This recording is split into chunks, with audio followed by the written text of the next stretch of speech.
جو حکومت آئینی ترمیمی پیکج لا رہی ہے، ظاہر ہے قومی اسمبلی اور سینٹ میں نمبر گیم حکومت کے لیے بڑا چیلنج تھا، یہ کیسے پوری ہوگی نمبر گیم حکومت کے لیے؟ سمر صاحب نمبرز اسی طرح پورے ہوئے جیسے ہمیشہ ہوئے ہیں. جیسے خان صاحب بلز بھی اپنے پاس کرواتے تھے تو وہ بھی ایک حصہ ہوتا ہے، لیکن آئی تھنک سب سے بڑا رول یہ ہے جو جے جی وائی کی سپورٹ بالکل آ رہی ہے ان کے ساتھ.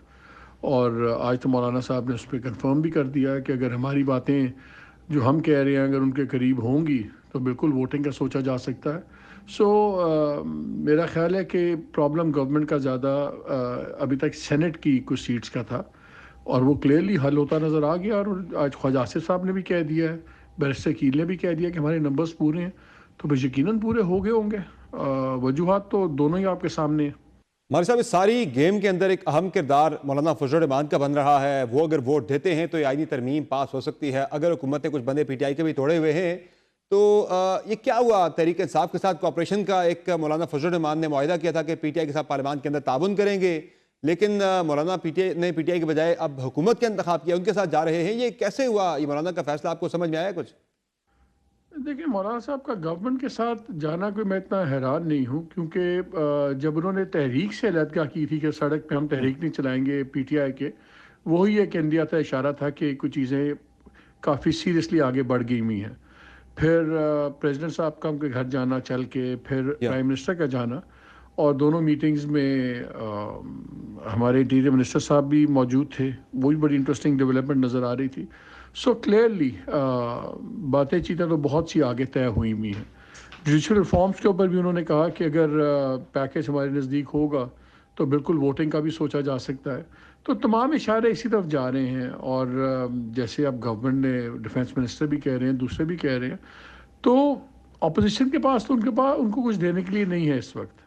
اگر تو وہ بلوچستان گورنمنٹ کا حصہ ہے، زیادہ حصہ مانگ رہے ہیں، وہ بھی یہی دیں گے، گورنمنٹ ہی دے گی. اگر گورنرشپ ہے کے پی کی تو وہ بھی زرداری صاحب کے تھرو ہی آئے گی.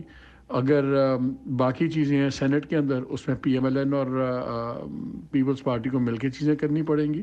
تو آئی ایم شیور کہ وہ کافی بڑا پیکج ان کو مل جائے گا. لیکن جیسے آپ ایک چیز نوٹ کیجیے گا کہ جیسے ان کی ٹکڑوں کے اندر آئی ہے سپورٹ، آہستہ آہستہ ایک دو چیزیں کر کے، یہ جو اس کے ریوارڈز ہیں وہ بھی آپ کو ٹکڑوں میں ہی نظر آئیں گے، ایک دم نہیں آئے گا، تاکہ کوئی الزام نہ لگا سکے کہ جی یہ ایک ڈیل ہوئی ہے.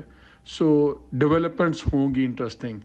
ان کا واپس آنا بھی ٹکڑوں میں ڈیولپمنٹس ہے، اور جو ان کی چیزیں الٹیمیٹلی ان کے حق میں جائیں گی وہ بھی ڈیولپمنٹس کا سلسلہ ہے. مالک صاحب، یہ بتائیں کہ منصور علی شاہ صاحب کا چیف جسٹس بننا فی الحال آپ کو لگ رہا ہے کہ مؤخر ہو رہا ہے اس ترمیم کی وجہ سے، یا مستقل طور پر ان کا راستہ رک جائے گا؟ دیکھیں، یہ جو سوال ہے یہ تو ان کے ریاکشن سے، جسٹس منصور علی شاہ صاحب اور دوسرے ججز کے ریاکشن سے ہمیں پتہ لگے گا. کیونکہ جس طرح اب امینڈمنٹس نظر آ رہی ہیں تو چیف جسٹس صاحب کی ایکسٹینشن بھی یقینی نظر آ رہی ہے. پھر جو اگلے جتنے جج آنے ہیں سپریم کورٹ میں وہ بھی انہوں نے ہی ریکمینڈ کرنے ہیں، اور 3 ممبر کمیٹی ان میں سے چوز کرے گی. تو ٹوٹل ججز بھی ان کے. ٹھیک ہے، بہت شکریہ محمد والد صاحب آپ کا.